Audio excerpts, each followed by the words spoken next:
So Nicolas Maduro might be the first president to be kidnapped because he was a vibe.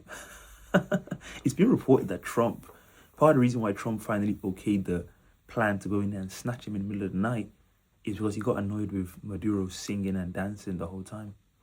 And I think that's such a perfect encapsulation of the madness of what the Americans did. You know, everyone's trying to tell us it's about democracy and he wasn't elected, he was a brutal dictator. Trump was like, no, he used to dance a lot and that annoyed me, so he had to go.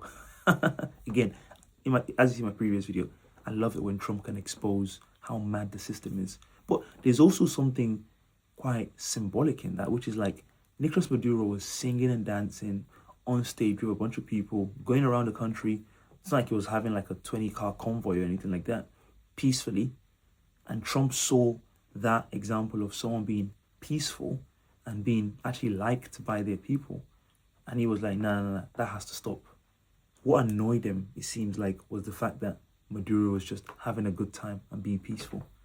You know, they tell us about these places that are third world and are backwards and don't believe in the rules-based order and, you know, the democratic values that we share. Isn't that just symbolic? In the West, what annoyed him was that other people are being peaceful. So I want to go in there and use force against them. And in the course of doing that, I'm going to unalive close to 100 people just to snatch these 2 people because they were dancing. Now, Maduro's being paraded around New York City like he's a criminal, even though the real criminals are the ones that have kidnapped him and are holding him hostage. These are the kind of moments that reveal to you, more than anything, how the world really works. On one side, we have the brutal gringo gangsters, as they'd call them in Latin America.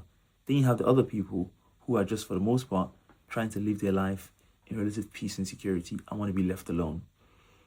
But when the story gets written, the narrative is going to be like the person that was dancing in the streets, going around his whole country, distributing rifles to his fellow countrymen to try and prevent a U.S. invasion. If everyone hates you in your country, why would you give the people that hate you rifles? Wouldn't they use them against you?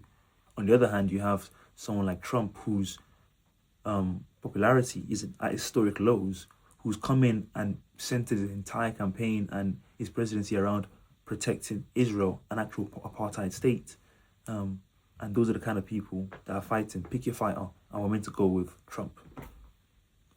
As if we're mad, you know, as if we have no conscience. At least, as if we don't see reality. That's what they expect us to do.